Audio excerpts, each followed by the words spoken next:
বয়স পেরিয়ে গেছে ৩২। আইপিএল এর সঙ্গে প্রথম পরিচয় হয়েছে সেই ২০১১ সালে। পরে আইপিএলে আরও ৩টি দলে ঠিকানা পেয়েছেন শশাঙ্ক সিং।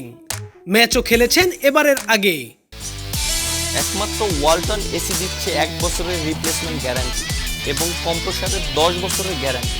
অথচ এই ব্যাটারকেই এবারের আইপিএল এর আবিষ্কার বলছেন ইউসুফ পাঠান।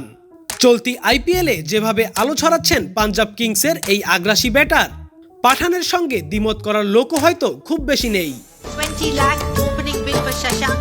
শশাঙ্ক আলোচনায় শিরোনামে ছিলেন নিলামের সময়ই।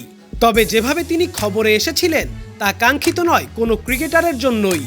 বলা হচ্ছিল ভুল করে তাকে দলে নিয়েছে পাঞ্জাব। সেই শশাঙ্কই এখন শুধু পাঞ্জাবের নায়ক নয়, আইপিএল এর চমকও বটে। আগ্রাসী ব্যাটিং আর ম্যাচ জেতানোর সামর্থ্য দিয়ে নজর কেড়েছেন তিনি টুর্নামেন্টের শুরু থেকেই। সেই ধারাবাহিকতায় শুক্রবার পাঞ্জাবের বিশ্ব রেকর্ড গড়া রান তাড়ায়ও বড় ভূমিকা তার। শশাঙ্ক সিং অপরাজিত থাকেন 28 বলে 68 রান করে। তার 8 ছক্কার তাণ্ডবে 8 বল বাকি থাকতে 8 উইকেটে জিতে যায় পাঞ্জাব। সব মিলিয়ে 9 ইনিংসে তার রান 263।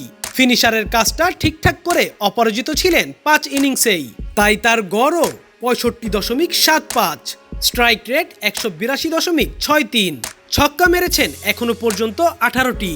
পরিসংখ্যানের বাইরেও যেভাবে তিনি ক্রিজে গিয়ে বড় শট খেলেন, স্নায়ুর চাপকে পাত্তা না দিয়ে বল গ্যালারিতে পাঠিয়ে দেন, এসবও চোখে পড়ার মতো।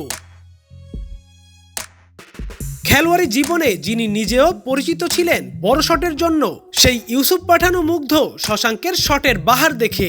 এই পর্যায়ে আসতে কাঠখড় কম পোড়াতে হয়নি শশাঙ্ককে। আইপিএলে তিনি প্রথমবার দল পান সেই 2011 সালে। পুনে ওয়ারিয়র্সে থাকলেও সেবার ম্যাচ খেলার সুযোগ পাননি। পরে দিল্লি ডেয়ারডেভিলসে ছিলেন 2017 আসরে। রাজস্থান রয়্যালসে ছিলেন 2019 থেকে 2021 পর্যন্ত। কোনো দলেই তিনি ম্যাচ পাননি একটিও। অবশেষে 2022 আসরে সানরাইজার্স হায়দ্রাবাদে খেলার সুযোগ পান। 10টি ম্যাচের একাদশে থাকলেও ব্যাটিংয়ে নামেন 5 ইনিংসে। বেশি কিছু করতে পারেননি, শেষ দিকে নেমে রান করেন সব মিলিয়ে মাত্র 69। এরপর গত আইপিএলে তো দলই পাননি। নিলামে পাঞ্জাব দলে তাকে নেওয়া নিয়ে ছড়িয়েছিল বিভ্রান্তি। এটা নিয়ে তুমুল আলোচনা শুরু হলে পাঞ্জাব বিবৃতি দিয়ে জানায়, একই নামের দুজন ক্রিকেটার থাকায় বিভ্রান্তি ছড়িয়েছে। তাদের দাবি কাঙ্ক্ষিত শশাঙ্ক সিংকেই তারা পেয়েছেন দলে। পাঞ্জাবের সেই দাবি সত্যি ছিল নাকি তারা শুধু পরিস্থিতি সামাল দিয়েছেন তা নিশ্চিত হওয়ার উপায় নেই। তবে এই মৌসুমে শশাঙ্ক যে তাদের সেরা প্রাপ্তিগুলোর একটি, তা নিয়ে কোনো সংশয়ই নেই।